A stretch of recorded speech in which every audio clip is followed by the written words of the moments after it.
So I had a minivan over there, came in with a 1-2 oxygen sensor circuit fault. I was going to do a video on it, but it was pretty straightforward. I lifted it up and it looks like an O2 had been put in it. And they like forgot to clip it down on the little heat shielding on the engine mount in the back there. So it rubbed through. So there wasn't anything too special about that. So now I'm on this one. This is a Ford Explorer. What is it, an 05 Ford Explorer base? Apparently it wouldn't go over 25 miles an hour. Happened one time, kind of went into a limp mode. And then they did a key cycle and it hasn't done it since. So your guess is as good as mine. I'm just waiting for this thing to ID. And hopefully my battery don't die. Alright. What's going on? Well, I'm waiting for this thing to ID because it's literally still loading. And then it's going to say it can't auto ID, I'm sure. Anyways, I hope everyone's doing all right. It's nice out. This hat is so dirty. It's so nice outside. Look at how nice it is.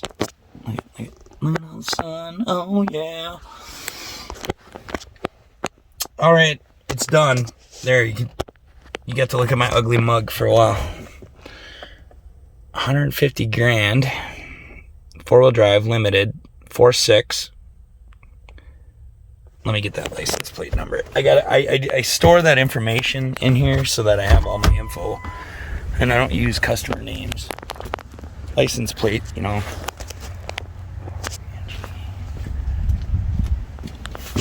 Alright.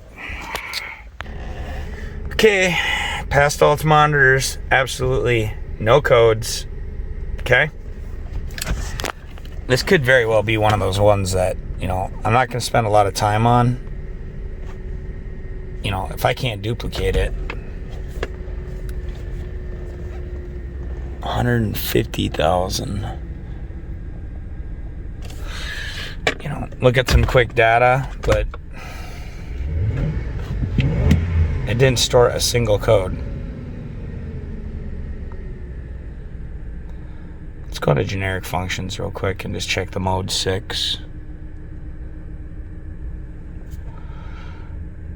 Sometimes, you know, it just doesn't pay to sit and mess with something, you know, unless I know all the details of when it occurs and it's occurring, you know, more frequently. Passed. So 1 did show some signs of misfiring. 3. But what would put it into a limp mode and not make it not go over 25 miles an hour?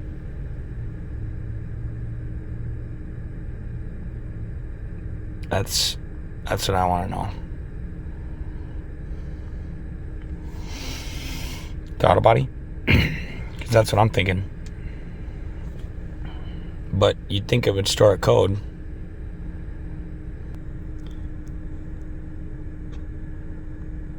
We can look at some data quick.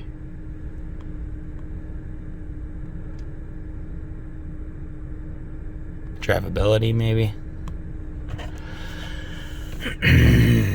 And we're not going to get too crazy with it. I mean, we'll drive it.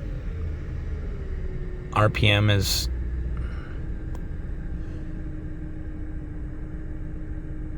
156 hertz on our barrel. 155 would be pretty close to where we want.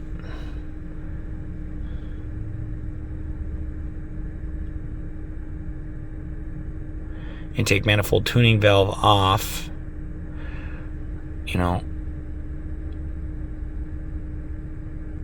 7.8 on our MAF. Well, that seems elevated. Load 20%. It's idling high too. What's the RPM right now? 845.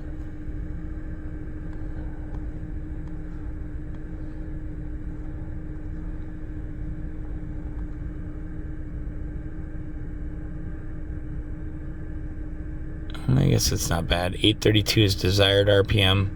840.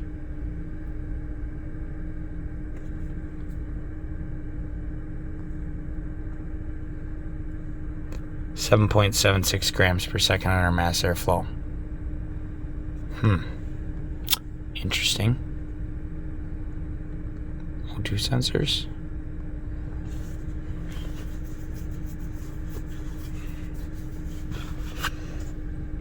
Custom.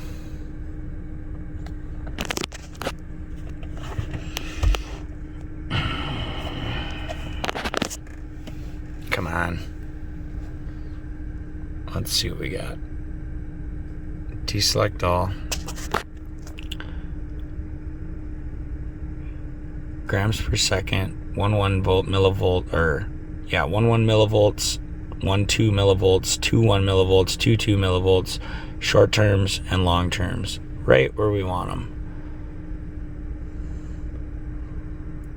Okay. I'd like to see my intake manifold, but I don't know if they give it to you. Let's see. Evap. Fuel rail pressure, PSI.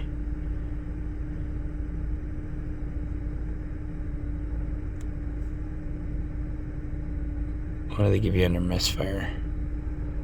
Yeah, just all the mode 6. O2's barrel. Let's see what our barrel's at.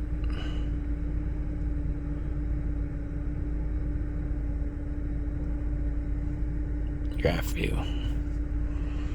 Should be around 28.6, right? 28.9, so that works. Running lean on bank 2. Mass airflow is coming down. Negative trims.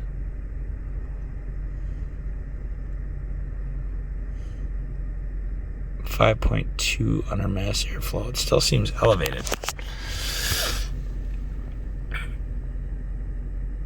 Okay. Let me look under the hood real quick.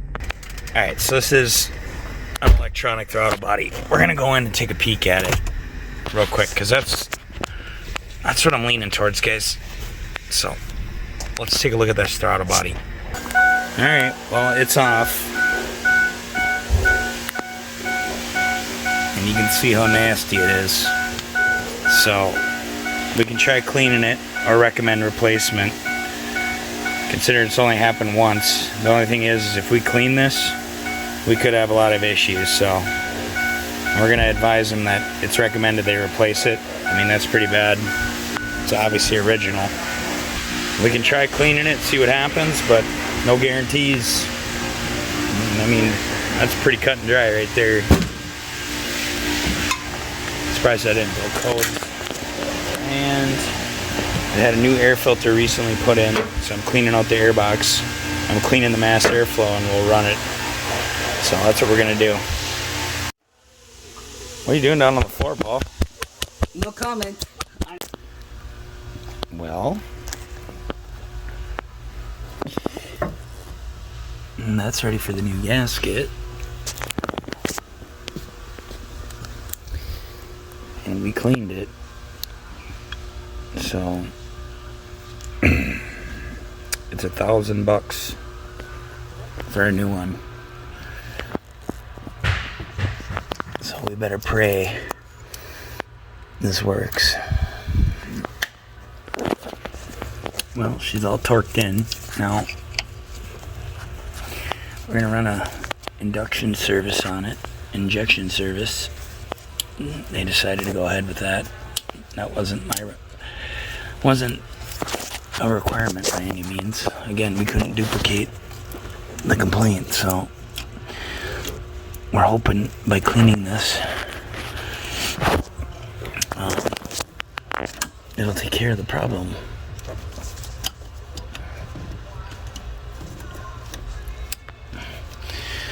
Alright, I guess before we get too crazy, we'll put the air box and everything back in, and then we're just going to start it and let the idle stabilize before I hook up the induction service. Alright, this mass airflow wiring was all dry rotted, tape was all falling off, so I just fixed that while we're in there. Air box has been cleaned out, it's nice and clean, so. Alright, it's a moment of truth, everything's cinched back up. Now I did clean the mass airflow. First time we're gonna start it up after cleaning the throttle body. I have no idea. I have no idea if there's a relearn for it yet, so guess we'll find out.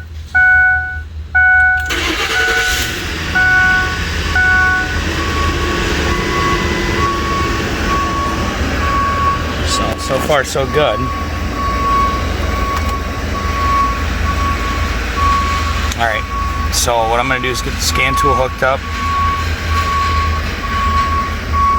Now the check engine light's on.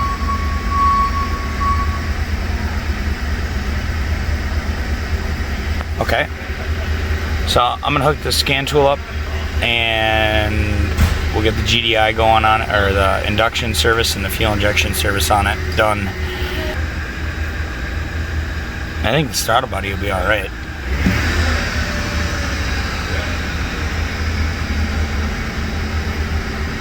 So, let me see what there is for resets in there, and we'll reset the keep alive and all that. Yeah, so on this one, older one, all we're going to be able to do is reset the keep alive. I think before I do that, I want to see what codes they set. So I know the check engine light was on. Could have been from me having something disconnect. Yeah.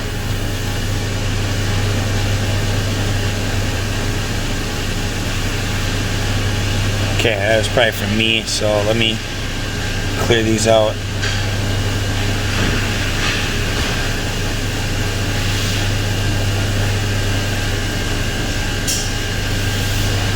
And functionals, reset, keep alive. Okay, we're gonna have to redo that again after we're done with this induction service. And I've already got the fan hooked up, or the exhaust is all hooked up with the fan, the exhaust fan, and then you can see we've got our intake cleaner already set up with the sprayer in the throttle body. Again, this wasn't necessary, but my service manager went ahead and sold it, and it isn't going to hurt it at this mileage. It'll help clean out the injectors and the intake. What do we got, 160 on the clock on this? Oh, I don't even know where I left off. Anyways, we'll run our cans through. I'll show you guys how to disable fuel on this one to run the injector service. She's running smooth. But in the meantime, I'm going to do an alignment on this old Buick over here. Oh, this boy got a lot of work done to her. Oh yeah, that's a nice ride right there. Okay, it's time to hook up the fuel injection service, so let's just take a look at how this fuel pump gets its power. 4.6. I'm just going to scroll down here. You can see our fuel pump relay. You see our inertia switch. Okay, so what we're going to do is we're going to disable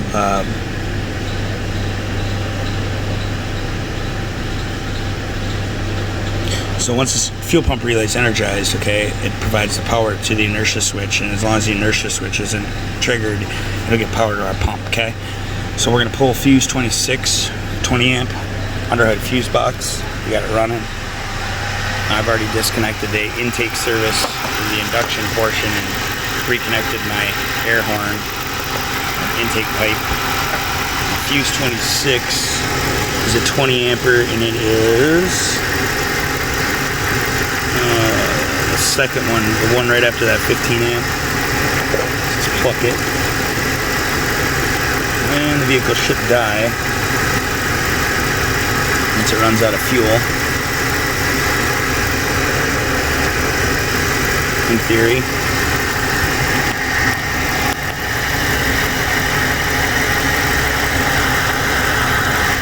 Yeah, fuse 26, right? Interesting.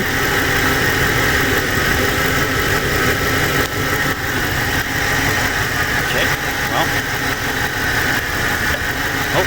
Oh. Wait for it.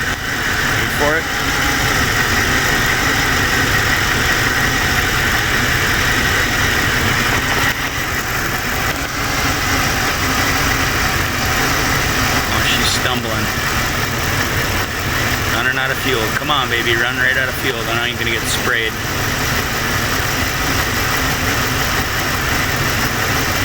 Amazing how long they'll run without a fuel pump, huh?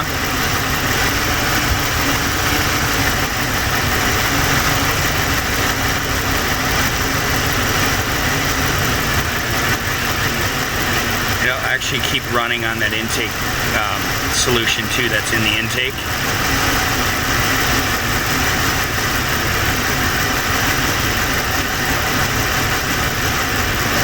She's stumbling. We'll let her run until she pitters out. Oh yeah. She's going. Come on, baby. Come on. Pitter, pitter, pitter, pitter, pitter, pitter, pitter, pitter. Die. Oh. Did we kill it? So there you go, that's how long they'll run without a fuel pump when they're hot. Just make sure she ain't got no more in her. Beautiful. Okay. Let me grab my fuel disconnect. I'll tell you what, I'm digging this new underhood light I bought from Matco. I think it was like $250 I paid for it, but 2,000 lumens, rechargeable. Slides, pivots this way as well, so pretty awesome. I finally broke down and bought one. It's like, you know what, I'm gonna act like a professional for once. It's ridiculous, so that's cool. Gotta have an underhood light, right? All right, let's get this disconnected. It's like one of those things, it's like I've always wanted one, but I just never broke down and bought one. And I know there's a lot of others out there that are cheaper, but I don't know. This is the one I decided on. I like it. I grabbed the wrong size. So hopefully Snap-on drops my new roll card off soon, because that'll be cool. Well, that was the right one.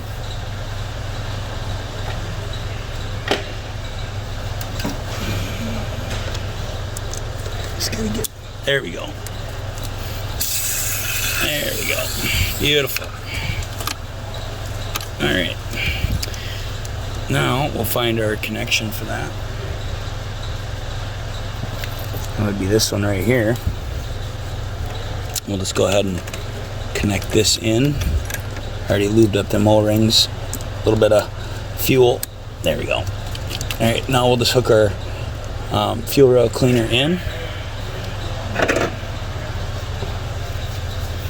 Alright, I've already got the can added to the tank.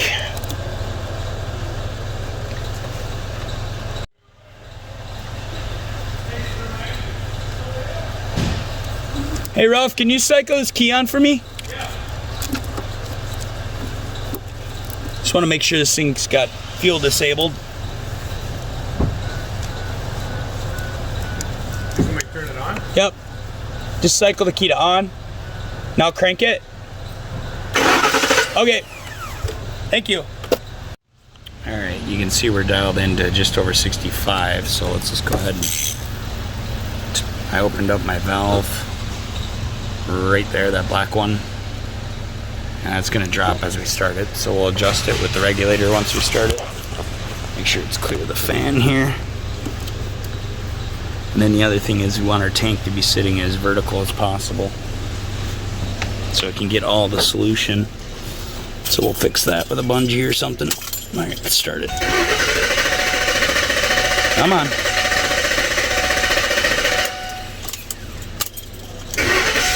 There it goes. Just that little air in the system.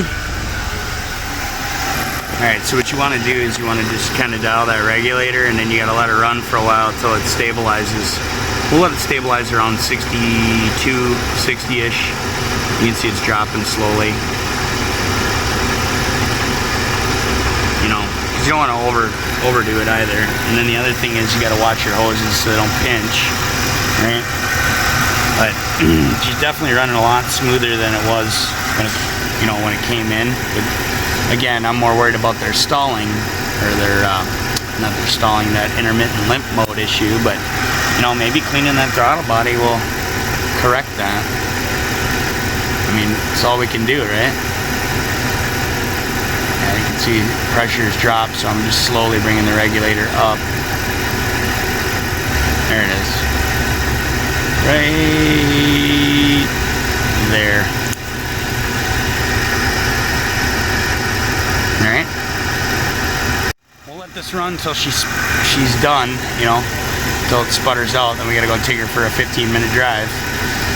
And I guess just tell the customer to drive it and see what happens.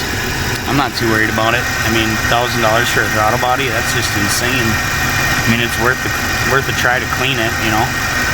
If we had to replace the, you know, TPMS, the TPS sensors, the throttle position sensors, the potentiometer will get a wear spot in them because it's so used to being, that throttle blade being dirty, it's so used to being in that one spot. So it'll like wear a spot in there, and then, you know, you get erratic performance as a result, right? So they do service, you can service the motor and the sensor separately. So that's always an option. I mean, I just can't believe they want $1,000 for a freaking throttle body, but, you know, I guess nothing surprises me anymore. Anyways.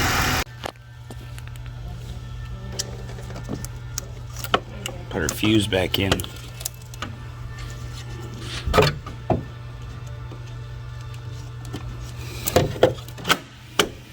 Okay.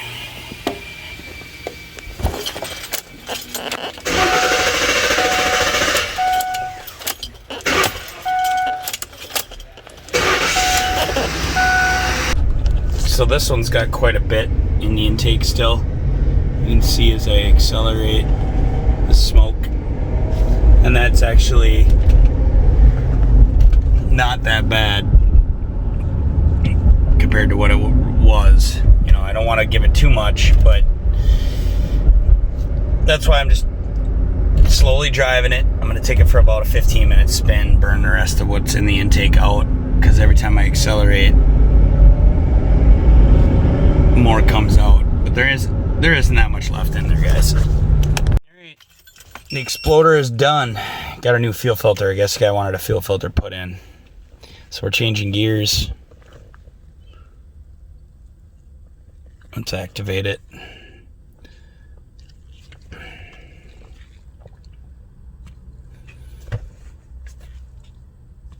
I just want to dump the codes out, clear the keep alive,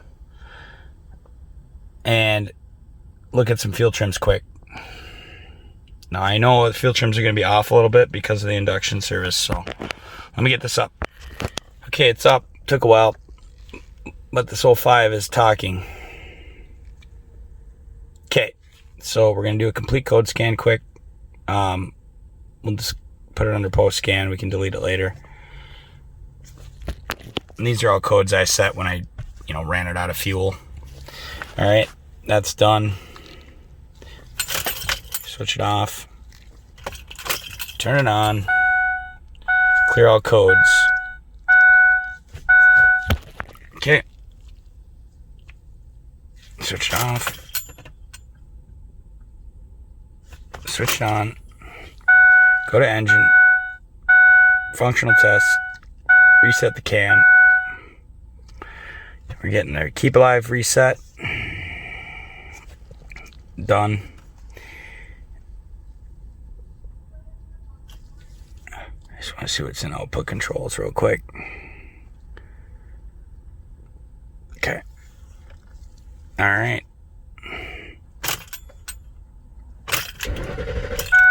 Now it's going to start hard because I reset the keep alive.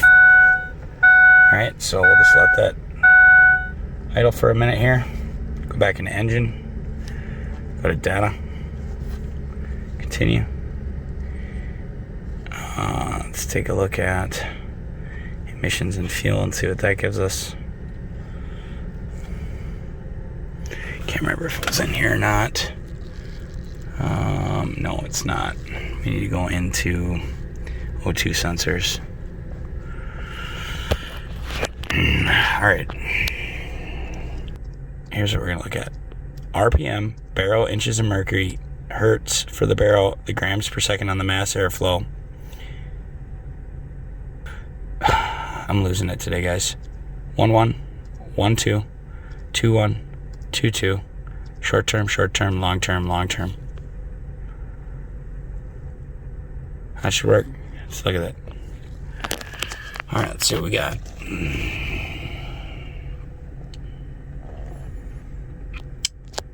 So you can see our hertz is 154 on our barrel. Our mass airflow grams per second is 5.5-ish. And that's, it's going to change as it runs. 2-1 is switching nice. 1-1 is switching nice. 1-2 is at 1. 2-2 is at 1. And there you can see 2-2 is climbing now. And that might be, the O2s might be being tested right now. So that might be what you're seeing. So just let it idle. I'm going to let it idle for a while here and then we'll come back to it. I guess I could keep recording so you can see what it's doing once you reset the keep alive.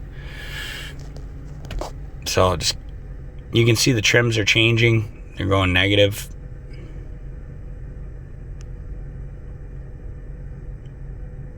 But everything looks like it's responding nice. You can see the computer must be testing these O2s, maybe the heater circuits. But it's obviously checking response times. You can see it. And you can see we're running right around 650 millivolts, 680-ish on our downstreams, which is perfect. Long terms are at 0. And our short terms are a little imbalanced, but nothing to be concerned about. And our mass airflow grams per second is coming down. We're idling at about 680. So I'll let it run for a little bit longer here. Yeah, I'm not sure why I couldn't find engine coolant temp, but I ain't worried about it. It's been idling for about 5 minutes here, and I just got some more data up on the screen. So here you can see ETC control degrees is 1.7-ish. Desired is 1.6. You can see the two are mirroring one another for the desired versus the control. Now if we look at the actual counts, okay, you see how we got a little bit of some dropouts in there. So that could be a throttle position sensor issue there, right? Remember I told you that that might be an issue after cleaning it, so we'll keep this in mind. It's not flagging a mill, so fuel rail pressure staying steady at around 40 psi.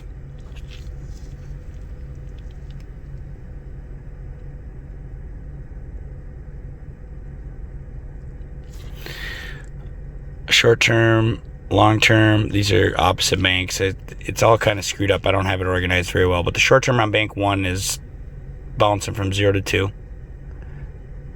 Bank 1 long term is a little lean. So a little lean on bank 1. Bank 2 is a little rich, okay? Oxygen sensors are switching nice. The downstreams, you can see bank 2 is a little bit more rich, okay? Now again, we got that rail cleaner, we got that intake cleaner in there, so that's going to skew things a little bit. We're reading a little high on our mass airflow. Yeah. So we'll let it run. That's our after. At least we got data to consider. We can reference this, if it comes back, because that's really going to be the tell all. Will it come back for the same issue? And I'm pretty confident it won't. Now I get a little bit concerned about the throttle position sensor issue because of like I was telling you, but it's not flagging mills, it's not flagging any codes. I mean, we can check the codes real quick again just to be 100%. Do our final scan. We'll do a post scan. Now obviously we haven't ran a drive cycle. Okay, it passed all its monitors last drive cycle, so yeah, we still got a P1000 in there, so it's not done with all its checks. All right, so we'll just let him drive it and see what happens. And obviously I'll let you know in the description what happens. Yeah, it's still going to run all these. Hey, I'm not going to worry about it. It's still testing itself. I ain't too worried about it, guys. And if it don't come back, well, then we fixed it, right? Take care.